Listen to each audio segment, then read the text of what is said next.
안녕하세요. 김원준입니다.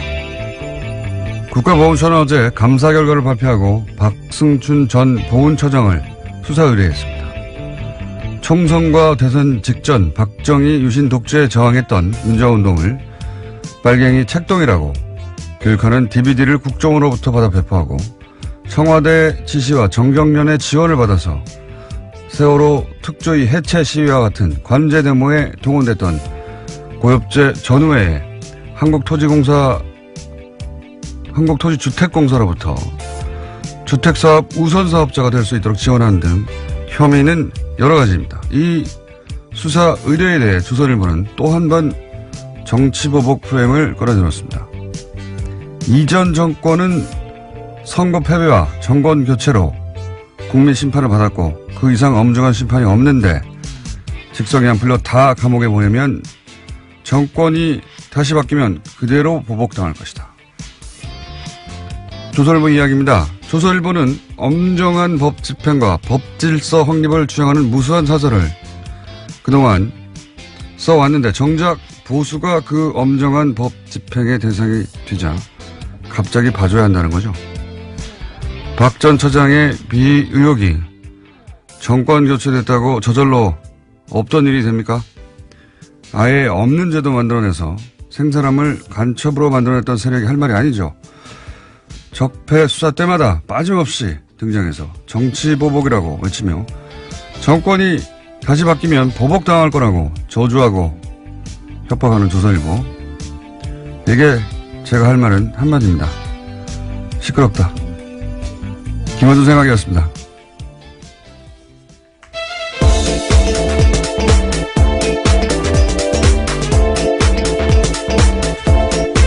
시사인의 김은지입니다. 자, 또 오늘도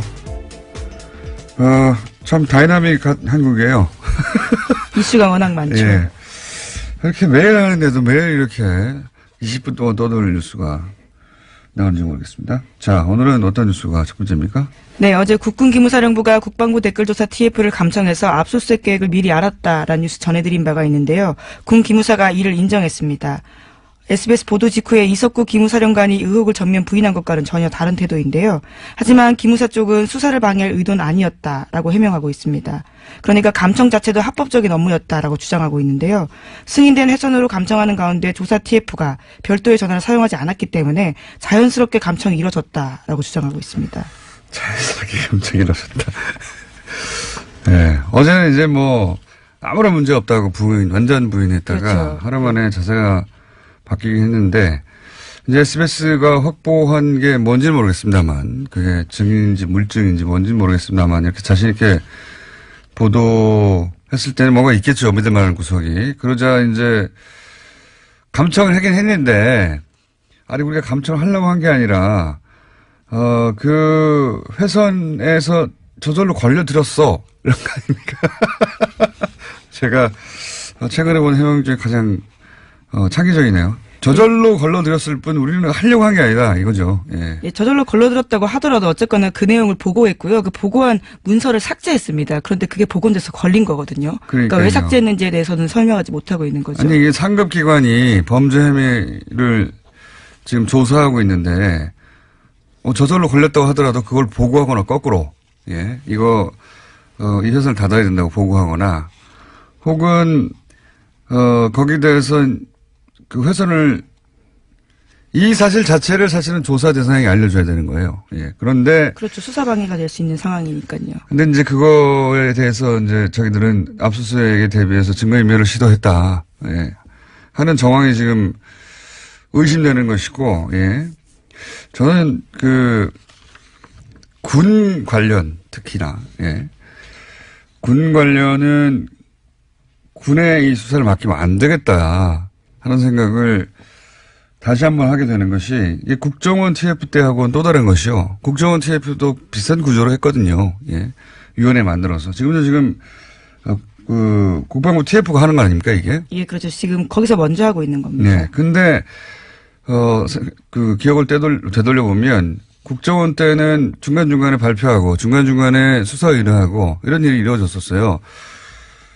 근데 이제 국방부 TF는 수사 의뢰가 한 건도 없지 않습니까? 네, 오늘 아침 한겨레 신문이 그렇게 보고했는데요. 자체 조사를 통해서 수사 의뢰하거나 관련 자료를 검찰에 보낸 적도 없다라고 합니다. 심지어 검찰의 자료 요청에 대해서 보안 등의 이유로 거절당하는 사례가 많았다라고 합니다. 그리고 제일 제가 어처구니 없는 게 예를 들어 수사관이 가요. 그러면 가장 먼저 하는 게 요즘은 하드를 뜬다고 하죠. 예, 디지털 증거들이 워낙 많아서요. 문서를 다 거기서 하고 하는 게 요즘 누가 손을 씁니까? 예. 하드를 뜨는 이미징 작업을 해야 되는데 아예 이미징을 못하게 하니까 그 옆에 서가지고 거기서 압수수색을 해도 이미지를 뜨는 게 아니라 그 PC에 앉아가지고 검색하고 있어요. 검색. 예, 이렇게 그렇죠. 해서 그 안에 있는 모든 문서 혹은 뭐 이름을 바꿨을 수도 있고요. 또는 파일을 암호화해서 숨겨놨을 수도 있고요. 이게 어떻게 조사가 됩니까? 그 자리에 앉아가지고. 게다가 남의 PC에 앉아가지고 그 남의 PC 구조가 어떻게 되는지도 모르는데 검색을 해서 찾아가라는 거거든요. 말도 안 되는 거예요. 그런 방식의 압수수색밖에 허용하지 않고 있거든요. 상급기관이 왔는데. 그래서 기무사령부도 댓글 활동에 관여했다고 하는 이야기는 한 달 전에 나왔는데 지금까지 조사가 이루어진 게 없어요, 제대로. 네, 압수수색도 겨우 한 달 지나서나 했다고 하는데요. 말씀처럼 이미징, 그러니까 복제도 못하게 해서요. 그런 식으로 현장에서 곤혹스러운 상황이라고 합니다. 그리고 나서 이 국방부 TF 또 군인이거든요. 게다가 이 사람들이. 군인이 가서 군인을 조사하는데 군인들이 거부하는 거예요. 제대로 거부한다기보다 협조를 안 하는 거죠. 이미징도 안 된다고 하고.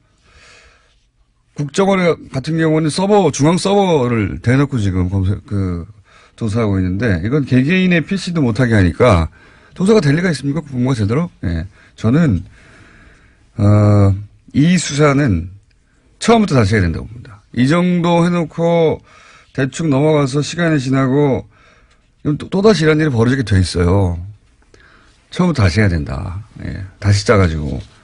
국방부 TF로 이 일을 제대로 못할 것 같으면 아예 외부에서 들어가서 처음부터 다시 해야 된다고 봅니다. 네. 저는 이 한겨레 특종 굉장히 중요한 특종이라고 봅니다. 군에 관련된 수사는 사실상 제대로 된 게 없다 이거거든요.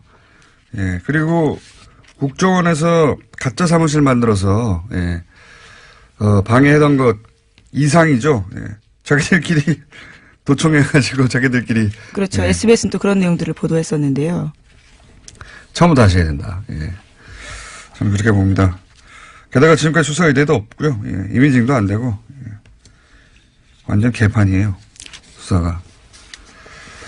자, 굉장히 중요한 특종 나왔고, 저희도 앞으로 계속해서 SBS도 추가 못하겠죠. 다음 주는요? 네, 임종석 대통령 비서실장의 아랍에미리트 행과 관련해서 계속해서 여러 가지 보도들이 나오고 있는데요. 오늘 아침에 중앙일보에서 좀 자세한 내용들이 나왔습니다. UAE 왕세자가 날짜를 지정하면서 요청돼서 결정된 일정이다라고 여권 핵심 인사가 밝혔다라는 건데요. 이 인사의 발언을 인용한 보도를 보면요.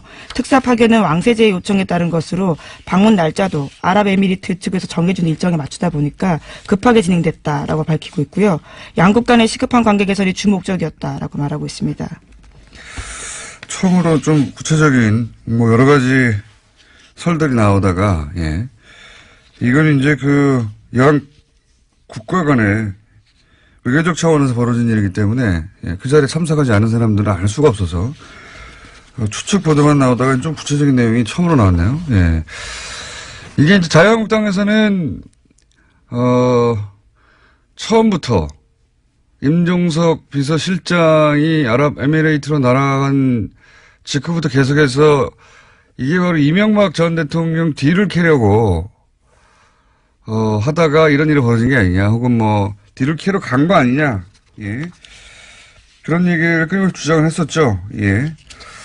근데 여기 지금까지 나온 보도로 보면, 거꾸로 UAE 측 요구로 갔다. 급하게 일정을 잡아서 갔고, 그리고 주 목적은 양국 간의 시급한 관계 개선이다. 이렇게 나오고 있는데, 이 이상은 이제 적어도 왕세제를 만나고 왔기 때문에 우리 쪽에서는 대통령 비서실장이 갔고 외교 차원에서 벌어진 일이라 더 이상 청와대에서는 뭐가 안 나올 것 같은데요. 제가 나름대로 또 취재한 바로는 저도 가끔 취재를 합니다. 나름대로 취재한 바로는 이명박 전 대통령 뒤를 캐기 위해서 왕실로 간 거 아니냐. 그러다가 발각돼서 간 거 아니냐. 라는 자유한국당의 주장이 있지 않습니까? 예, 계속 그런 주장을 하고 있습니다. 자유한국당은 처음부터 이 프레임을 잡았어요. 그러니까 정치보복 프레임이죠, 이것도. 예, 정치보복 하려고 하다가 지금 외교 관계까지 지금 탈난 거 아니냐. 이런 정치보복 프레임을 동원했는데 여기서 주목할 것이 두 가지입니다.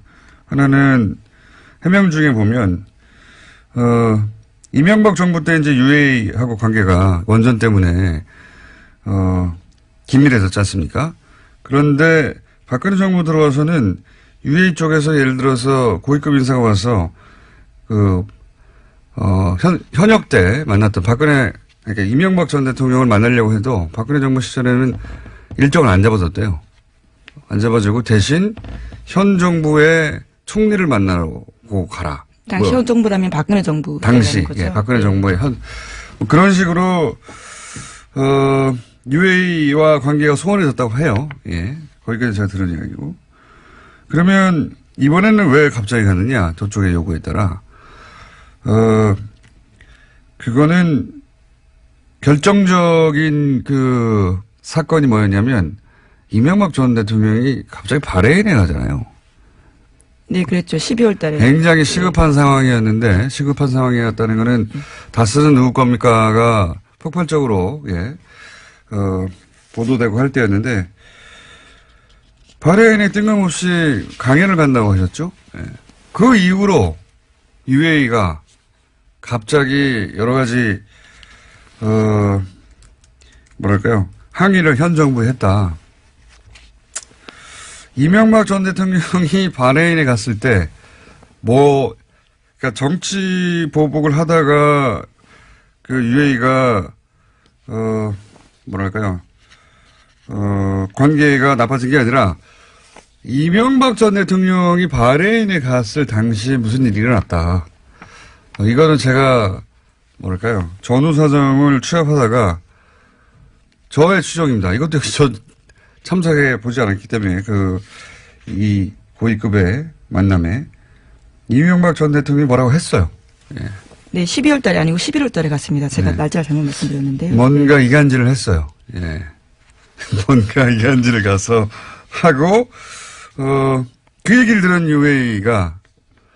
UAE는 이명박 전 대통령의 예를 들어서 다스 관심 없어요. 당연히. 그게 아니라 뭔가 이간질을 한 것 같다. 예. 그리고 그 프레임에 딱 맞춰서 자유한국당이 정치보복이라고, 예. 여기까지가 제가 추정한 겁니다. 뭔가 했습니다. 바레인에 갔을 때. 이건 제가 좀 더 취재해보고, 예. 구체적인 게 있으면 다시 이야기하기로 하고. 여간 언론에서 보도 안 되는 것 중에 하나가 이명박 전 대통령의 바레인 전후에서 이런 일이 갑자기 벌어진 거거든요. 뒤로. 그때 뭘 했어요. 뭘 했어요, 아마. 본인이 살려고 뭘 한 것 같습니다. 자, 다음 순요. 네, 다스 실소유주와 정호용 전 BBK 사건 특별검사에 대한 고발 사건 기억하실 텐데요. 아직 기초조사조차 이루어지지 않았다라고 오늘 아침 한겨레 신문이 보도했습니다. 검찰이 고발장 접수 뒤 2주가 되도록 고발인 조사조차 하지 않았다라는 건데요. 정호용 전 특검의 공소시효는 2달 남짓 남았다라고 합니다. 이건 하지 않을 수 없어요. 예. 물론 검찰로서는 부담스럽겠죠. 검찰이 주도한 특검이었는데 그때 120억 비자금 나왔는데 심지어는 돌려줬다는 거 아닙니까? 예. 그리고 이 건은 이미 증인도 너무 많고. 그렇죠. 예. 그 당시 사라진 돈과 관련된 계좌로 의심되는 것도 나와버렸고 수사가 반쯤은 언론에 의해서 진행됐어요. 예. 하지 않을 수는 없다고 봅니다. 근데 이제 아직도 고발인 조사조차 하지 않았다고 걱정하는 거죠, 한겨레에는. 예, 시간이 얼마 남지 않았기 때문에 이런 보도가 나오는 것 같습니다. 어쩌면 조용히 하고 있을지도 모르고. 공소시효가 2달, 예, 석 달도 안 되거든요, 이제. 예. 2월 23일까지라고 합니다. 하지 않을 수 없을 거라고 봅니다, 저는. 예. 여하간 아직은 발동이 안 걸리고 있다, 이런 뉴스고요. 다음 뉴스는요? 네, 최순실 씨가 어제 이재용 삼성전자 부회장의 항소심 증인으로 나왔습니다.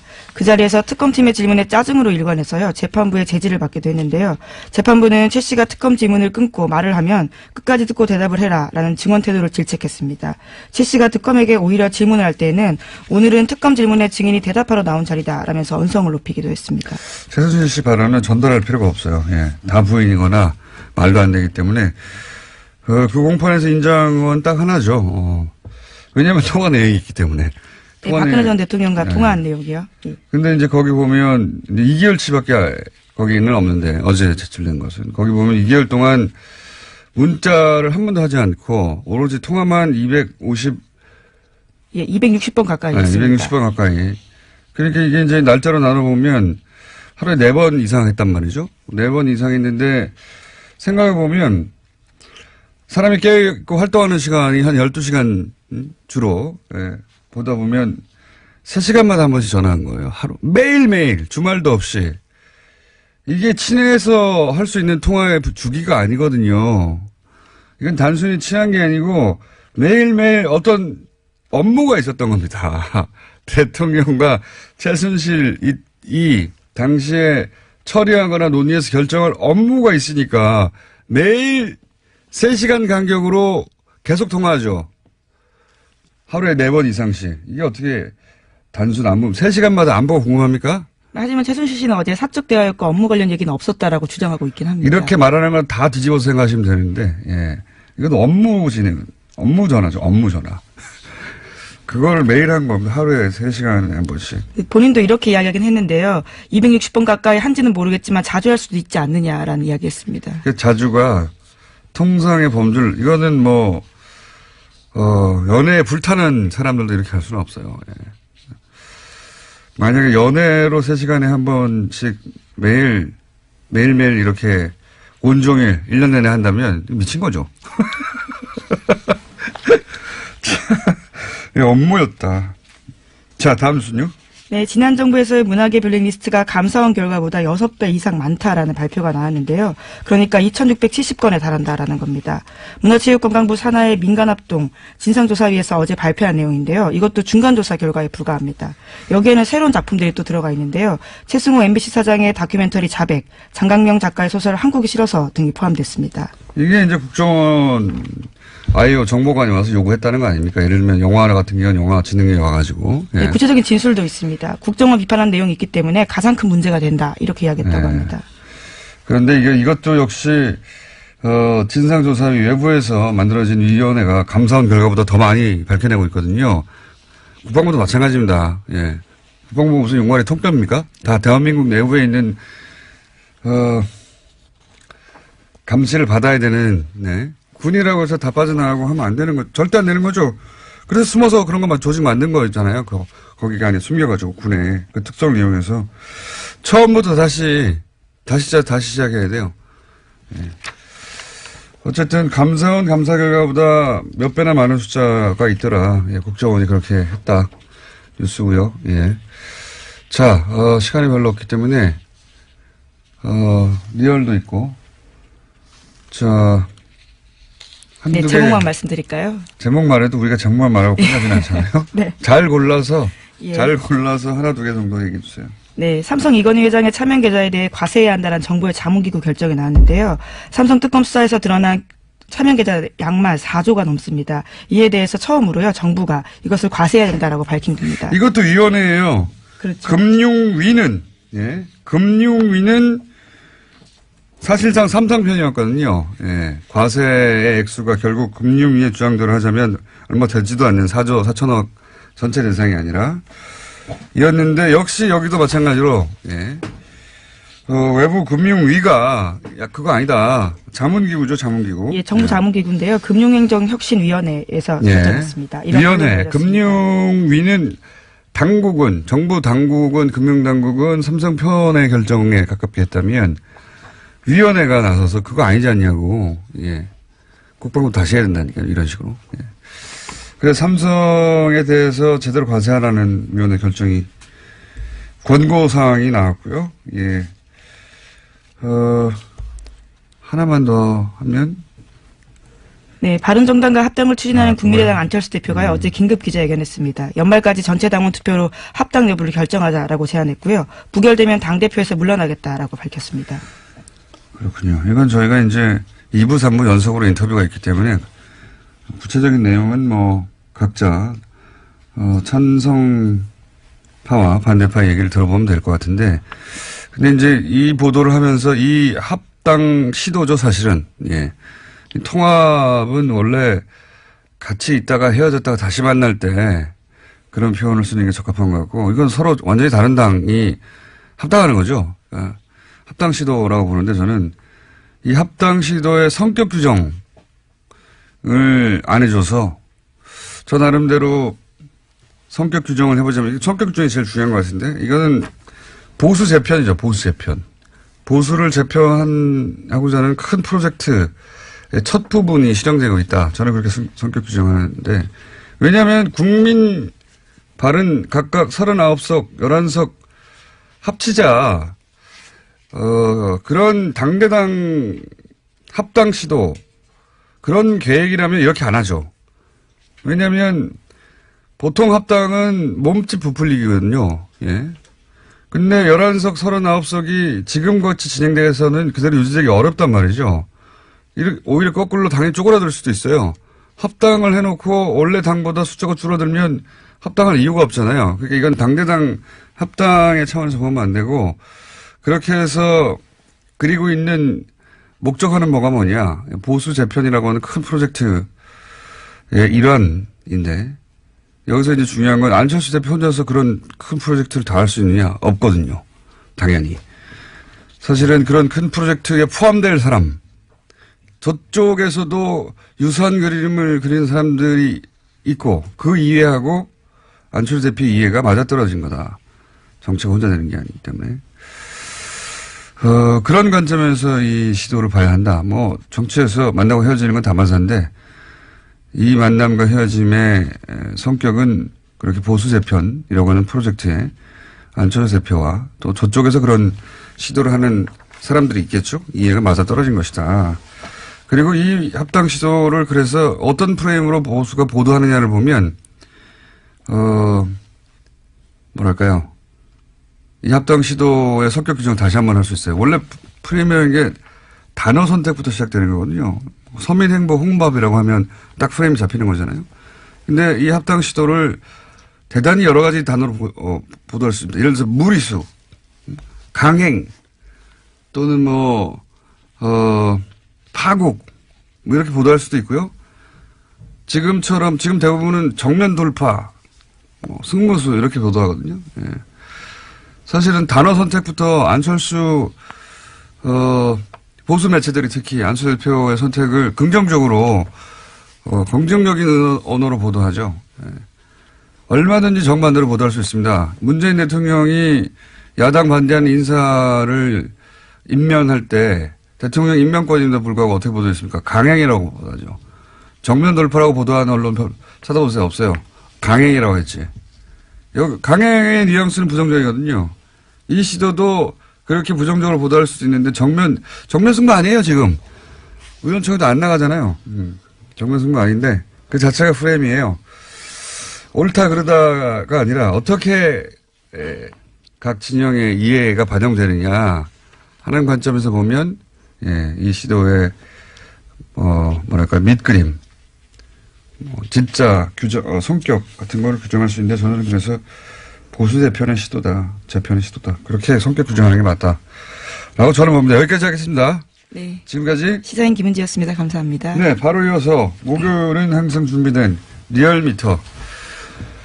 자, 리얼미터 권순정 조사분석실장 나오셨습니다. 안녕하십니까? 안녕하십니까? 자, 지난주 이후로 큰 이벤트가 있었습니다. 중국을 방문했던. 이 중국을, 일단 제가 이거 말씀하시기 전에 중국 방문 직전부터 방중 기간 동안, 보수 모체 중심의 이제 폭탄, 보도가 있어요. 이례적인 부정적인 보도가 집중되어 있었습니다. 대통령, 이제 여론조사 기관에 계시니까 잘 아시겠지만 대통령 순방은 무조건 긍정적인 효과를 냅니다. 네. 예. 뭐 자연스럽잖아요. 국내 시끄러운 정치 현안을 떠나가지고 네. 해외에 가가지고 좋은 그림 막 나오고 대통령끼리 만나고 밥 맛있는 거 먹는 네. 것 같고. 그래서 거의 요번에 엇나간 게 네. 거의 제가 기억하기로는 요번에 거의 처음이 아닌가. 제가 알기로도 어제도 한번 말씀드린 것 같은데 대통령 순방이 거꾸로 부정적인 영향 여론에 낸 것은 제가 기억하기로는 처음이에요. 근데 이제 그게 그래서 제가 계속 악의적으로 했는데 순방 첫날부터 계속해서 부정적인 보도만 쏟아냈거든요. 보수 매체에서 혼밥 이거 시작해가지고 엄청난 숫자의 부정적인 보도, 홀대, 혼밥을 네. 보수 매체가 정말 폭포수 같이 쏟아냈어요. 선전적인 단어 뽑기가 상당히 많이 나온 것 같습니다. 실제 그래서 이제 저는 방중 기간 동안은 뭐가 뭔지 모르는 채 아마 일반인들이 이 혼밥과 홀대 보도를 엄청나게 흠뻑 젖었죠. 예. 종편도 말할 것도 없고요. 그래서 이제 지지율이 실제 타격을 입었죠. 네, 실제 타격이 입었습니다. 최근 3주 동안에 조금씩 하락을 해서 73%에서 지난주에는 68.6%로 떨어졌습니다. 예. 근데 이제 이게 시간이 지나고 좀 여유를 갖고 그 보도를 되돌아보고 사실관계를 유권자들 시민들이 확인해보고 그러면서 이게 다시 상승할 거라고 전 예상했었거든요. 어떻습니까? 네, 소개해드리겠습니다. 이번 주에는 금방 말씀드린 것처럼 최근 3주 동안 하락세가 멈추고 지난주에 지지율을 유지했습니다. 0.1%포인트 상승했고요. 68.7%입니다. 부정평가는 0.3%포인트 하락해서 25.4%입니다. 오히려 하락했군요. 이제 다시. 예. 그 일간으로 보면 월요일에 67.7%로 지난주 금요일에 많이 떨어졌지만 지난주 금요일에 비해서는 소폭 상승한 그 수치이고요. 화요일에는 69.1% 그리고 수요일에는 68.1%로 살짝 떨어졌습니다. 그러니까 이제 그 소위 방중 관련한 부정적인 보도가 폭포수처럼 쏟아지면서 떨어졌다가 다시 오히려 방중이 끝나고 나서 중국 방문 성과에 대해서 조금씩 올라가고 있다. 예, 언론 보도 경향을 보면 지난주 주말을 경고하고 월요일까지 조금씩 방중 성과에 대한 내용들이 보도량이 조금씩 늘어났고요. 그리고 야당과 언론 일부의 이제 그 중국 방문에 대한 부정적인 보도에 대한 이 자체가 공정한지 공정하지 않은지 논란도 월요일에 많이 SNS를 통해서 돌았습니다. 그런 보도는 저희밖에 안 했어요. 집중적으로. 예. 이거 홀대론 자체가 거짓말인 것 같다. 혹은 제대로 보도하지 않은 것이다. 악의적인 프레임이다라는 보도는 집중적으로 한 것은 저희밖에 없긴 한데, 여하간, 이제 하강 곡선을 그리다가 방중 기간 동안 오히려 이제 방중이 끝난 다음에 조금씩 다시 회복되고 있다 이런 얘기네요. 네, 그렇습니다. 그 화요일에는 이제 평창 동계올림픽 홍보 행사에 거의 하루 정도를 다 빼서 트레인 원이라든지 MBC 미국 MBC 인터뷰 보도라든지 이에 대한 이와 관련한 보도가 상당히 많이 확대되었었고요. 또 어제는 조금 떨어졌는데 오늘 이제 조간에서도 일부 조간 사설에도 일부 나왔던데 평창 올림픽 기간에 한미 연합훈련의 연기 검토한다는 소식이 나왔었죠. 이런 뉴스를 항상 노년층에서 싫어하죠, 보수층에서. 한미연합훈련을, 평창 올림픽 때문에도 연기하자고 해도 무조건 싫어하는 경향이 좀 있습니다. 근데 저는 한편으로 지금까지 현 정부는 2번 정도의 이 보수 진영 매체에 폭탄을 맞았거든요. 한 번은 이제 북핵, 그리고 이번엔 방중, 예. 2번의 집중적인 폭격을 받았는데, 그러니까 이 현 정부가 소위 그렇게 폭격을 집중적으로 당했을 때 입을 수 있는 그 지지율의 하락의 정도를 저는 그 두 사례를 보고 이제 가늠해 볼 수 있다고 보는데, 그게 한 60% 중반까지 에서 저지가 돼요, 보면. 네, 맞습니다. 지난 9월 3일 그 북핵 이후에 계속 떨어져서 한 67%까지가 최저치로 떨어졌거든요. 네. 그리고 요번에도 떨어진 것이 지난주에 68.6%인데 사실상 상당히 많이 지금까지 하락한 최저선이 한 60%대 중후반대, 중반이라기 하기는 좀 그렇고 중후반대가 아닌가 싶고요. 굉장히 어떤 의미에서 놀랍기도 합니다. 저지선이. 예, 왜냐하면은 지지층의 저지선. 지난 정부 박근혜 대통령 국정수행 지지율 최고치가 주간 집계로 67.0%입니다. 그쪽 그런 것들을 최저치하고 감안을 이쪽 하면 최저치하고 예, 차이는 있지만 그래도 전반적으로 그 최저치하고 지금까지의 최저치보다 이전 정부의 최고치보다 높다는 것은 조금 생각해 볼 부분이 있는 것 같습니다. 지지층을 굉장히 단단하게 결속한다. 왜냐하면은 이런 일이 있으면 다시 또 지지층 결집을 해요. 네. 이탈도 하지만. 네네. 예, 지지층 결집도가. 근데 이번 주 같은 경우는 여전히 이제 대구 경북이나 60대 이상 그리고 안보 문제에 조금 더 강경한 경향을 보이고 있죠. 진보적인 성향을 가지고 있다 할지라도 20대에도 빠졌고. 예. 근데 하지만 이제 세부 분석을 해 보니까 문 대통령의 그 핵심 지지층은 민주당 지지층이나 19대 대선에서 그 문재인 대통령을 찍었던 사람들이거든요. 이쪽에서의 지지율은 거의 변동이 없거나 그리고 이번 주 민주당 지지층에서는 오히려 소폭 올랐습니다. 그래서 뭐 결집세를 역결집을 보이고 있다라고는 분석하기는 좀 힘들지만 이러한 어떤 부정적인 보도가 확대되는 과정 속에서도 핵심 지지층은 거의 변화가 없다라고 볼 수 있을 것 같습니다. 이게 이제 보수층에서 그 보수 세력에서 이제 공략하기 굉장히 어려운 포인트가 이런 거죠. 그렇습니다. 예. 그러니까 분명히 폭탄을 쓸 수 있는 걸 다 썼는데 예, 더 이상 하락하지 않는 거. 왜냐하면 핵심 지지층의 전체적인 어떤 규모가 상당히 이제 넓다는 거죠. 그렇기 때문에 전체 지지율도 이런 상황에서도 많이 빠지지 않는 것 같습니다. 자, 정당 지지율은 수치만 간단하게 짚고요. 매번 뭐 0점 몇 이런 수준이기 때문에. 예, 정당 지지율은 원내 주요 정당, 그러니까 4당이 정의당을 제외하고 일제히 하락세를 보였습니다. 수치를 알려드리면 민주당은 0.8%포인트 하락해서 51.1%이고요. 한국당은 지난 3주 동안에 조금씩 올랐는데 이번에는 0.2%포인트 하락해서 18.5%입니다.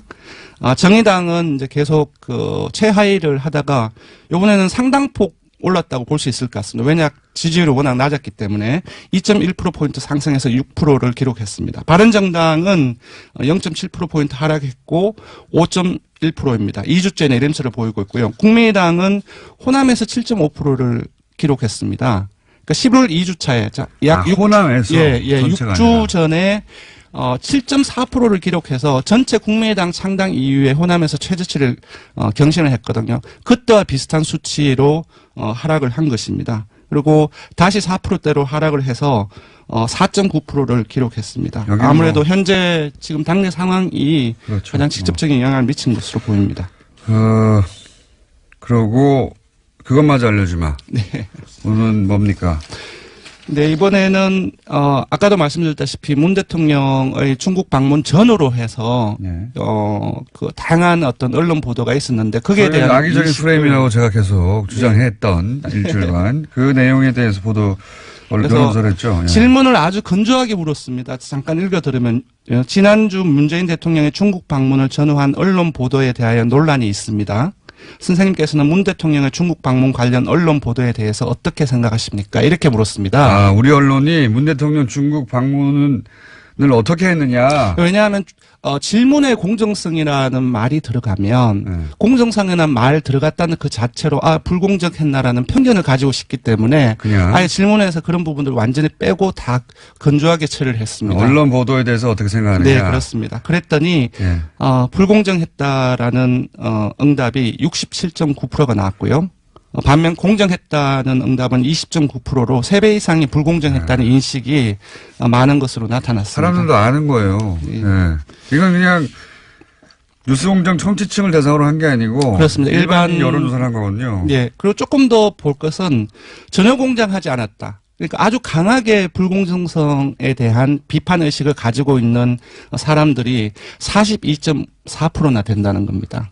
예. 네, 그렇고 세부적으로 보면 요거는 조금 중의적으로 봐야 되는데요. 자유한국당 지지층이나 보수층 60대 이상, TK, PK, 영남권을 포함해서 모두가 불공정했다라는 인식이 지배적이거든요. 특히 자유한국당을 보면 이건 좀 신기한 일이네요. 예, 왜냐하면 질문을 그 어떤 편향이 들어갈까봐 뺐잖아요. 그런 부분들 어떤 누구에 대한 공정성이 여기서 문제가 되는데 일부 자유한국당 지지층 응답자들은 자유한국당 지지층의 생각 기준으로 해서 응답한 부분들도 배제하기는 힘들다. 그럼에도 불구하고 공정성 논란 이 부분들이 문재인 대통령 청와대 현 정부에 대한 공정성의 논란이 사실상 많이 확대되었기 때문에 수치 자체 전체적인 수치 자체는 조금 낮게 볼 수는 있겠지만 전반적인 경향을 이렇게 봐야 될 것 같습니다. 네, 말이 너무 길어요. 네. 단순하게 합시다. 그러니까 네. 중국 발로 언론 보도가 불공정했다가 67.9%고 공정했다가 20.9%. 네, 그러니까 그렇습니다. 굉장히 이례적인 겁니다. 예. 대통령의 해외 순방 관련해서 국민들이 언론 보도를 불공정하다고 느낀다는 게 대단히 이상하고 이례적인 거고요. 그리고 네. 그걸 누군가가 모든 미디어가 우리는 그때 불공정했어라고 보도하지 않는데도 불구하고 불공정했다고 느끼는 거죠. 예. 그렇습니다. 여기까지 하고요. 네, 예. 조사 개요를 불러드리겠습니다. 예. 이번 주중 조사는 TBS 의뢰로 이번 주 월요일부터 수요일까지 조사를 했습니다. 전국 19세 이상 성인 1,508명을 대상으로 했고요. 유무선 전화면접과 자동응답 혼용 방식으로 실시했습니다. 표본 오차는 95% 신뢰 수준 플러스 마이너스 2.5%포인트, 응답률은 4.3%였습니다. 리얼미터 권순정 조사분석 실장이었습니다. 고맙습니다. 국민의당 안철수 대표가 어제 통합 관련 기자회견을 했죠. 네. 안철수 대표의 비서실장을 맡고 있는 국민의당 송기석 의원 연결해서 좀 자세한 이야기 들어보겠습니다. 안녕하세요, 의원님. 네, 안녕하십니까. 송기석입니다. 제가 이해한 게 맞나 좀 봐주십시오. 그 어제 기자회견 핵심은 전 당원에게 통합을 추진할지 말지를 본인 재신임을 걸고 물었다. 이게 맞죠, 일단? 네, 맞습니다. 네. 그리고 또 한 가지, 요거 관련해서 많이들 헷갈리는 것 같던데, 저도 좀 헷갈렸는데, 일단 전당원 투표를 해서, 네. 통합하자고 하는 그 여론이 우세하면, 그 투표 결과가, 예. 그러면 그때 그 결과를 보고 전당대회를 하겠다, 이렇게 2단계 통합을 진행하겠다, 이런 거죠. 아니, 2단계 통합이라기보다요. 예. 예, 결국 이제 그동안에, 그러니까, 바른정당과의 관계 설정에 대해서 당내 공론화 설정, 그러니까 의원 워크숍이라든가 원외 지역위원장 간담회 이런 것들을 거치고 그동안 지역별 당원 의견을 수렴했지 않습니까? 예. 그럼에도 불구하고 그 방향에 대해서 연대 정도가 맞다, 아니다, 통합까지 가야 된다, 이렇게 계속 당내 갈등이 계속되고 있어서 그러면 그 방향으로 계속 갈 건가, 그 여부를 일단 전당원 투표를 통해서 방향을 결정하자는 의미이고요. 전당대회 이 부분은 당연히 합당에 관한해서는 전당대회가 전대의 고유 권한입니다. 그렇기 때문에 이제 만약에 방향이 그렇게 설정된다면 합당을 위해서 그런 당헌, 당규, 정당법상의 그런 절차를 차례차례 이제 거쳐야 된다라는 의미입니다. 그러니까 이 통합 추진을 계속 할 거냐 말 거냐를 전당원 투표로 묻고, 네. 그래서 그 방향으로 가라 하는 당원들의 뜻이면 전당대회까지 하겠다. 이렇게 2단계. 제가 이해한 게 맞는 건 맞는 거죠. 표현은 뭐 2단계로 했던 거죠. 네, 맞습니다. 그래서 전당원 투표는 통합할 거냐 말 거냐 하는 의사만 묻고, 네. 통합하는 게 좋겠다는 전당원의 의사가 드러나면 전당대회까지 해서 거기서 다시 이제 결론을 낸다. 이런 거죠. 네, 그렇습니다. 제가 좀 이해가 안 가는 건 그거 그냥 한 번에 하면 안 됩니까? 당연당규상 어차피 전당대회 하는 거니까 네. 전당대회에서 다 묻고 결론 내면 되는데 왜 이렇게 나눠서 하는 거죠? 예, 맞습니다. 바로 이제 그렇게 갈 수도 있지만 그러나 지금 아시다시피 지금 당 내에서 통합 방향으로 가는 것 자체도 맞지 않다라는 그런 의견들도 많이 있으니까 특히 이제 우리 원내 의원들 사이에서도 의견이 엇갈리고 현재 이 시점에서는 통합 자체 추진하는 것이 적절치 않다는 게 또 다수 의원들이기도 하고 하니까 그러면 진짜 우리 당의 실질적 주인인 우리 당원들은 어떻게 생각하는지 그 의사를 한번 확인해 보자. 그리고 그것을 보고 다시 한번 더 우리가 머리를 맞대고 이야기해 보자라는 그런 차원입니다. 그게 이제 무슨 말씀인지는 알겠는데 네. 이게 한 번만 해도 될 것 같은데 요는 거꾸로 다수가 반대하는데도 불구하고 안철수 대표가 꼭 하고 싶으니까 이 전당원 투표라고 하는 우회 전략을 세운 거 아닙니까? 아니 다수가 반대한다는 그 의미가 다수의 의미가 어떤지는 모르겠는데요. 방금 다수 의원이 반대한다고 하셨잖아요. 제 말은. 아, 그렇습니다. 다수 의원. 예. 네네, 예. 당내 다수 의원이 반대하는데 네. 반대하는 다수 의원들을 이제 뚫고 지나갈 수가 없으니까 네. 전당원 투표라고 하는 우회 전략을 쓰는 게 아니냐 이렇게 제가. 예, 근데 이제 저는 우회라고 보기보다는 오히려 이게 뭐랄까 그 정상적인 절차에 가깝다고 봅니다. 뭐 좀 전에 말씀드린 뭐 다수 의원이 반대한다는 의미는 그 다수라는 의미는 현재 단계에서 그러니까 개헌과 선거제도 개편에 전념해야 될 이 단계에서 통합 논의하는 것은 적절하지 않다라는 게 다수고 그러나 이제 그 일단 궁극적으로 선거 후 뭐 연대라든가 통합 이것은 얼마든지 가능하다라는 또 의원도 꽤 있습니다. 그러니까 방향 문제도 있고 시점 문제도 있습니다. 그런 거에 관한 전체 당원의 의사를 한번 확인해 보겠다는 뜻이죠. 뭐 알겠습니다. 통합 찬성파 입장에서는 이제 그게 이제 묘수라고 할 수 있겠는데 반대파 입장에서는 꼼수라고 할 수도 있을 것 같아서 그러니까 반대파를 설득하거나 이제 정면 돌파가 안 되니까 이렇게 전당원을 끌어들인 게 아니냐 투표를 이렇게 말할 수도 있을 것 같은데 그 뜻은 알겠습니다. 근데 네. 이제 그게 묘수든 꼼수든 어쨌든 대표가 그런 방침을 세웠으면 의총에 가서 그 방안을 설명하시면 되는데 어제 왜 안 가신 건가요? 어제 같은 경우는 사실은 이제 약간 한 가지 오해가 있는데 이게 이제 의총이 결정되니까 그 전에 뭐 그 방향에 대해서 전당원 투표를 통해서 그 한번 확인해 보겠다라고 뭐 기자회견을 한 거 아니냐. 그런데 사실은 제가 알기로는 이렇게 지역별 당원 의견 수렴 절차까지 다 마쳤기 때문에 원래 그때 어제 오전 정도로 예정돼 있었던 걸로 압니다. 다만 그제 이제 의원총회가 중도파 의원들 몇 분이 요구를 해서 갑자기 결정된 거고요. 다음에 이제 의총 참석에 관해서는 저도 참석을 해야 된다고 이렇게 뭐 말씀을 드렸는데 오전에 기자회견을 통해서 이제 의총에서 할 말을 구체적으로 이렇게 표현했기 때문에 이제 그에 관한 방향에 대해서 다시 이제 의원들 간에 또 이제 의총 내에서 뭐 토론이 이루어질 걸 생각하고 굳이 이미 다 이야기했다는 그런 의미, 그것 때문에 이제 참석 안 한 걸로 알고 있습니다. 예, 뭐 그런 해명은 알겠는데 이제 네. 당의 운명을 결정하는 절차에 관해서 기자회견을 하고 의총에는 참석하지 않으면 소속 의원들이 화가 나는 건 당연하지 않습니까? 그것까지는 이해가시죠? 네, 뭐 일정 부분 저도 동의합니다. 그러니까 왜 안 오셨는지 그건 뭐 안철수 대표 본인만 아시겠지만 근데 이제 어제 기자회견에서 이런 표현도 나왔어요. 구태 정치, 기득권 정치 끝내야 한다. 네. 근데 이 40석 원내정당 대선 후보이자 당대표인 안철수 대표 자신이 기득권 정치인 아닙니까? 이제는?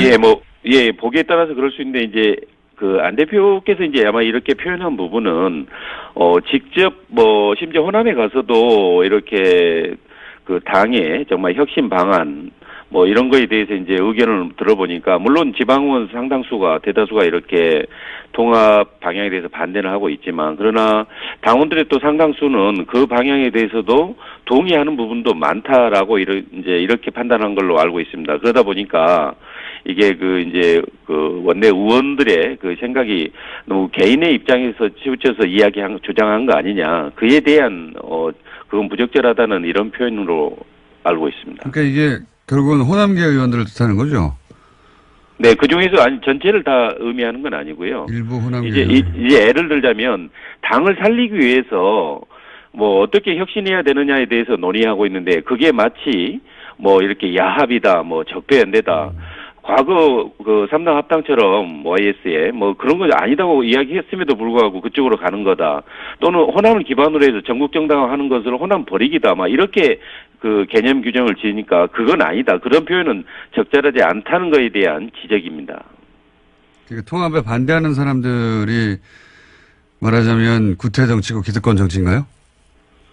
저는 꼭 그렇게 보지는 않습니다. 왜냐하면 저는 이 표현 자체도 좀 지나친 표현이라고 저는 개인적으로 생각합니다. 왜냐하면 통합을 찬성하는 측이건 반대하는 측이건 결국 국민의당을 살리자, 혁신해보자, 지방선거에서 이겨보자, 그거에 대한 각자의 생각을 이야기하는 거 아니겠습니까? 그럼 이건 어떻습니까? 안철수 대표 뜻이 관철돼서 전당원 투표해서 전당대회까지 가서 합당이 됐습니다. 그런데 마지막 질문인데요. 반대했던 의원들은 동의하지 않는 당으로 소속이 바뀌어버리는 거잖아요. 그분들은 그럼 어떻게 합니까? 그때가 되면? 나가야 되나요? 아니, 이 문제에 대해서는 저는 개인적으로 그렇게 생각합니다. 다시 전 당원의 의사를 물어서 어느 정도가 그에 대한 찬성하는지 그게 나오면 그걸 놓고 다시 또 이야기하게 되면 대다수 의원들은 다 함께 할 수 있을 거라고 봅니다. 결국 거듭 말씀드리지만 우리 당이 살기 위한 혁신 방안에 대한 논란이지 이게 서로 죽이기 위한 그런 논란으로 가서는 안 된다고 봅니다. 알겠습니다. 여기까지 듣겠습니다. 오늘 말씀 감사합니다. 네, 고맙습니다. 네. 안철대표 비서실장 국민의당 송기석 의원이었습니다. 뒤를 캐기 위해서 왕실로 간 거 아니냐, 그러다가 발각돼서 간 거 아니냐 라는 자유한국당의 주장이 있지 않습니까? 계속 그런 주장을 하고 있습니다. 자유한국당은 처음부터 이 프레임을 잡았어요. 정치보복 프레임이죠, 이것도. 예, 정치보복 하려고 하다가 지금 외교 관계까지 지금 탈난 거 아니냐 이런 정치보복 프레임을 동원했는데 여기서 주목할 것이 두 가지입니다. 하나는 해명 중에 보면 이명박 정부 때 이제 UA하고 관계가 원전 때문에 긴밀해졌지 않습니까? 그런데 박근혜 정부 들어와서는 UA 쪽에서 예를 들어서 고위급 인사가 와서 현역 때 만났던 그러니까 이명박 전 대통령을 만나려고 해도 박근혜 정부 시절에는 일정을 안 잡아줬대요. 안 잡아주고 대신 현 정부의 총리를 만나고 가라. 당시 현 정부라면 박근혜 정부. 당시, 거죠? 예, 박근혜 정부의 그런 식으로, UAE와 관계가 소원해졌다고 해요. 예. 거기까지 제가 들은 이야기고. 그러면 이번에는 왜 갑자기 가느냐. 저쪽의 요구에 따라. 그거는 결정적인 사건이 뭐였냐면 이명박 전 대통령이 갑자기 바레인에 가잖아요. 네, 그랬죠. 12월 달에. 굉장히 시급한 상황이었는데, 시급한 상황이었다는 거는 다스는 누구 겁니까가 폭발적으로, 예, 보도되고 할 때였는데, 바레인에 뜬금없이 강연을 간다고 하셨죠? 예. 그 이후로 UAE가 갑자기 여러 가지, 항의를 현 정부에 했다. 이명박 전 대통령이 바레인에 갔을 때, 그러니까 정치 보복을 하다가 UAE가, 관계가 나빠진 게 아니라, 이명박 전 대통령이 바레인에 갔을 당시에 무슨 일이 일어났다. 이거는 제가, 전후 사정을 취합하다가, 저의 추정입니다. 이것도 역시 참석해 보지 않았기 때문에 이 고위급의 만남에 이명박 전 대통령이 뭐라고 했어요. 예. 네, 12월 달이 아니고 11월 달에 갔습니다. 제가 네. 날짜를 잘못 말씀드렸는데요. 뭔가 이간질을 했어요. 예. 뭔가 이간질을 가서 하고 그 얘기를 들은 UAE는 이명박 전 대통령의 예를 들어서 다스 관심 없어요. 당연히. 그게 아니라 뭔가 이간질을 한 것 같다. 예. 그리고 그 프레임에 딱 맞춰서 자유한국당이 정치보복이라고, 예. 여기까지가 제가 추정한 겁니다. 뭔가 했습니다. 바레인에 갔을 때. 이건 제가 좀 더 취재해보고, 예. 구체적인 게 있으면 다시 이야기하기로 하고. 여간 언론에서 보도 안 되는 것 중에 하나가 이명박 전 대통령의 바레인 전후에서 이런 일이 갑자기 벌어진 거거든요. 뒤로. 안 된다고 하고. 국정원 같은 경우는 중앙 서버를 대놓고 지금 조사하고 있는데, 이건 개개인의 PC도 못하게 하니까, 조사가 될 리가 있습니까? 뭔가 제대로? 예. 저는, 이 수사는 처음부터 다시 해야 된다고 봅니다. 이 정도 해놓고 대충 넘어가서 시간이 지나고, 또다시 이런 일이 벌어지게 돼 있어요. 처음부터 다시 해야 된다. 예. 다시 짜가지고. 국방부, TF로 이 일을 제대로 못할 것 같으면 아예 외부에서, 예, 들어가서 처음부터 다시 해야 된다고 봅니다. 네. 저는 이 한결의 특종, 굉장히 중요한 특종이라고 봅니다. 군에 관련된 수사는 사실상 제대로 된 게 없다. 이거거든요. 예, 그리고 국정원에서 가짜 사무실 만들어서, 예, 방해하던 것 이상이죠. 예. 자기들끼리 도청해가지고 자기들끼리. 그렇죠. 예. SBS는 또 그런 내용들을 보도했었는데요. 처음부터 다시 해야 된다. 예. 저는 그렇게 봅니다. 게다가 지금까지 수사 의뢰도 없고요. 예, 이미징도 안 되고 예. 완전 개판이에요. 수사가. 자, 굉장히 중요한 특종 나왔고 저희도 앞으로 계속해서 SBS도 추가 못하겠죠. 다음 주는요. 네, 임종석 대통령 비서실장의 아랍에미리트 행과 관련해서 계속해서 여러 가지 보도들이 나오고 있는데요. 오늘 아침에 중앙일보에서 좀 자세한 내용들이 나왔습니다. UAE 왕세자가 날짜를 지정하면서 요청돼서 결정된 일정이다라고 여권 핵심 인사가 밝혔다라는 건데요. 이 인사의 발언을 인용한 보도를 보면요. 특사 파견은 왕세자의 요청에 따른 것으로 방문 날짜도 아랍에미리트 측에서 정해준 일정에 맞추다 보니까 급하게 진행됐다라고 밝히고 있고요. 양국 간의 시급한 관계 개선이 주목적이었다라고 말하고 있습니다. 처음으로 좀 구체적인 여러 가지 설들이 나오다가 예.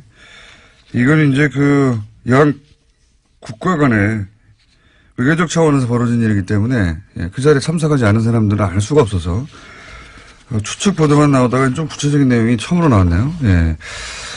이게 이제 자유한국당에서는 처음부터 임종석 비서실장이 아랍에미레이트로 날아간 직후부터 계속해서 이게 바로 이명박 전 대통령 뒤를 캐려고 하다가 이런 일이 벌어진 게 아니냐, 혹은 뒤를 캐러 간 거 아니냐, 예. 그런 얘기를 끊임없이 주장을 했었죠, 예. 근데 여기 지금까지 나온 보도로 보면, 거꾸로 UAE 측 요구로 갔다. 급하게 일정을 잡아서 갔고, 그리고 주 목적은 양국 간의 시급한 관계 개선이다. 이렇게 나오고 있는데, 이 이상은 이제 적어도 왕세제를 만나고 왔기 때문에 우리 쪽에서는 대통령 비서실장이 갔고 외교 차원에서 벌어진 일이라 더 이상 청와대에서는 뭐가 안 나올 것 같은데요. 제가 나름대로 또 취재한 바로는 예. 저도 가끔 취재를 합니다. 나름대로 취재한 바로는 이명박 전 대통령 안녕하세요. 김호준입니다. 국가보훈처는 어제 감사 결과를 발표하고 박승춘 전 보훈처장을 수사 의뢰했습니다. 총선과 대선 직전 박정희 유신 독재에 저항했던 민주화운동을 빨갱이 책동이라고 교육하는 DVD를 국정으로부터 받아 배포하고 청와대 지시와 정경련의 지원을 받아서 세월호 특조위 해체 시위와 같은 관제 데모에 동원됐던 고엽제 전후에 한국토지주택공사로부터 주택사업 우선사업자가 될 수 있도록 지원하는 등 혐의는 여러 가지입니다. 이 수사 의뢰에 대해 조선일보는 또 한 번 정치보복 프레임을 끌어들였습니다. 이전 정권은 선거 패배와 정권 교체로 국민 심판을 받았고 그 이상 엄중한 심판이 없는데 직성이 안 풀려 다 감옥에 보내면 정권이 다시 바뀌면 그대로 보복당할 것이다. 조선일보 이야기입니다. 조선일보는 엄정한 법 집행과 법 질서 확립을 주장하는 무수한 사설을 그동안 써왔는데 정작 보수가 그 엄정한 법 집행의 대상이 되자 갑자기 봐줘야 한다는 거죠. 박 전 처장의 비위 의혹이 정권 교체됐다고 저절로 없던 일이 됩니까? 아예 없는 제도 만들어내서 생사람을 간첩으로 만들어냈던 세력이 할 말이 아니죠. 적폐 수사 때마다 빠짐없이 등장해서 정치보복이라고 외치며 정권이 다시 바뀌면 보복당할 거라고 저주하고 협박하는 조선일보. 이게 제가 할 말은 한마디입니다. 시끄럽다. 김어준 생각이었습니다.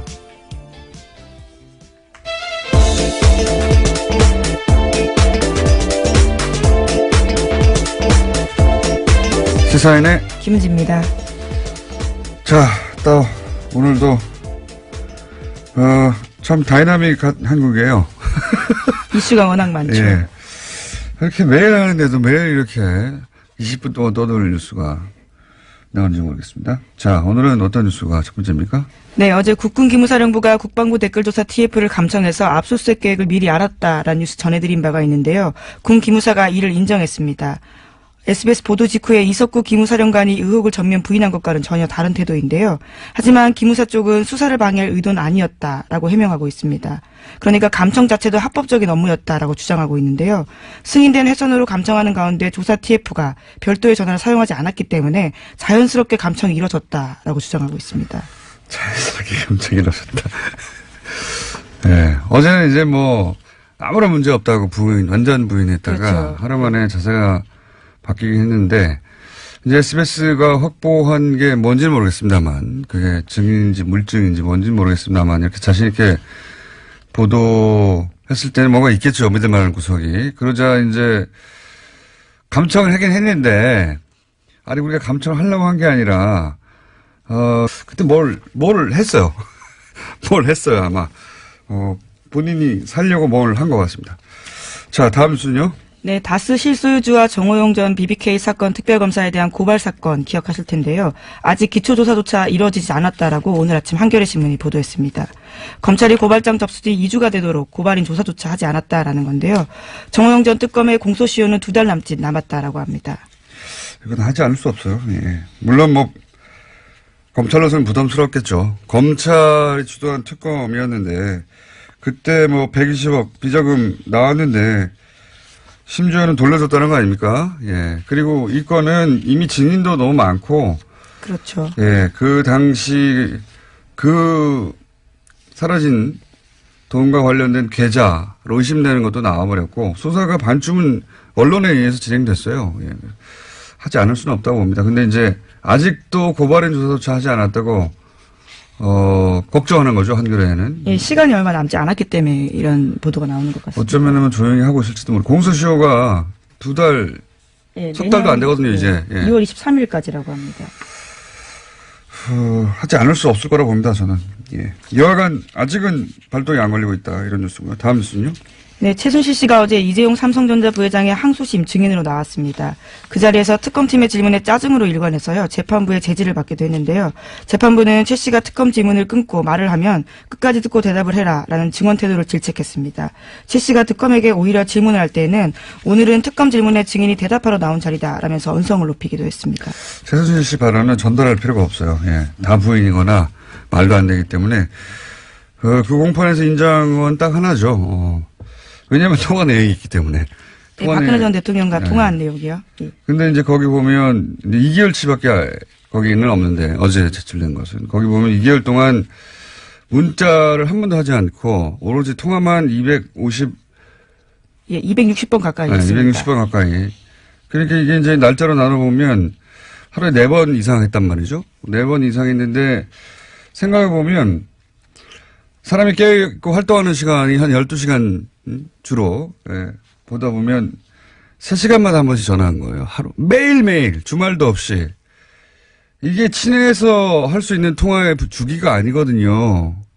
이건 단순히 친한 게 아니고 매일매일 어떤 업무가 있었던 겁니다. 대통령과 최순실 이 당시에 처리하거나 논의해서 결정할 업무가 있으니까 매일 3시간 간격으로 계속 통화하죠. 하루에 4번 이상씩. 이게 어떻게 단순 안보 3시간마다 안보가 궁금합니까? 하지만 최순실 씨는 어제 사적 대화였고 업무 관련 얘기는 없었다라고 주장하고 있긴 합니다. 이렇게 말하는 건 다 뒤집어서 생각하시면 되는데, 예. 이건 업무 전화죠. 업무 전화. 그걸 매일 한 겁니다. 하루에 3시간에 한 번씩. 본인도 이렇게 이야기하긴 했는데요. 260번 가까이 한지는 모르겠지만 자주 할 수도 있지 않느냐라는 이야기했습니다. 그 자주가 통상의 범죄를, 이거는 뭐, 그 회선에서 저절로 걸려들었어. 이런 거 아닙니까? 제가 최근에 본 해명 중에 가장 창의적이네요. 저절로 걸러들였을 뿐 우리는 하려고 한 게 아니다 이거죠. 예. 예, 저절로 걸러들었다고 하더라도 어쨌거나 그 내용을 보고했고요. 그 보고한 문서를 삭제했습니다. 그런데 그게 복원돼서 걸린 거거든요. 그러니까 왜 삭제했는지에 대해서는 설명하지 못하고 있는 거죠. 아니 이게 상급기관이 범죄 혐의를 지금 조사하고 있는데 저절로 걸렸다고 하더라도 그걸 보고하거나 거꾸로 예 이거 이 회사를 닫아야 된다고 보고하거나 혹은 거기에 대해서 그 회선을 이 사실 자체를 사실은 조사 대상에게 알려줘야 되는 거예요. 예. 그런데 그렇죠. 수사방해가 될 수 있는 상황이니까요. 근데 이제 그거에 대해서 이제 자기들은 압수수색에 대비해서 증거인멸을 시도했다. 예. 하는 정황이 지금 의심되는 것이고, 예. 저는 군 관련 특히나, 예. 군 관련은 군의 이 수사를 맡기면 안 되겠다 하는 생각을 다시 한번 하게 되는 것이 이 국정원 TF 때하고는 또 다른 것이요. 국정원 TF도 비슷한 구조로 했거든요. 예. 위원회 만들어서. 지금 국방부 TF가 하는 거 아닙니까, 이게? 예, 그렇죠. 지금 거기서 먼저 하고 있는 겁니다. 네. 근데, 기억을 되돌려보면 국정원 때는 중간중간에 발표하고 중간중간에 수사 의뢰하고 이런 일이 이루어졌었어요. 근데 이제 국방부 TF는 수사 의뢰가 한 건도 없지 않습니까? 네, 오늘 아침 한겨레 신문이 그렇게 보고했는데요. 자체 조사를 통해서 수사 의뢰하거나 관련 자료를 검찰에 보낸 적도 없다라고 합니다. 심지어 검찰의 자료 요청에 대해서 보안 등의 이유로 거절당하는 사례가 많았다라고 합니다. 그리고 제일 제가 어처구니 없는 게 예를 들어 수사관이 가요. 그러면 가장 먼저 하는 게 요즘은 하드를 뜬다고 하죠. 예, 디지털 증거들이 워낙 많아서요. 문서를 다 거기서 작업하는 게 요즘 누가 손을 씁니까? 예. 하드를 뜨는 이미징 작업을 해야 되는데 아예 이미징을 못하게 하니까 그 옆에 서가지고 거기서 압수수색을 해도 이미지를 뜨는 게 아니라 그 PC에 앉아가지고 검색하고 있어요. 검색. 예, 이렇게 그렇죠. 해서 그 안에 있는 모든 문서 혹은 뭐 이름을 바꿨을 수도 있고요. 또는 파일을 암호화해서 숨겨놨을 수도 있고요. 이게 어떻게 조사가 됩니까? 그 자리에 앉아가지고. 게다가 남의 PC에 앉아가지고 그 남의 PC 구조가 어떻게 되는지도 모르는데 검색을 해서 찾아가라는 거거든요. 말도 안 되는 거예요. 그런 방식의 압수수색밖에 허용하지 않고 있거든요. 상급기관이 왔는데.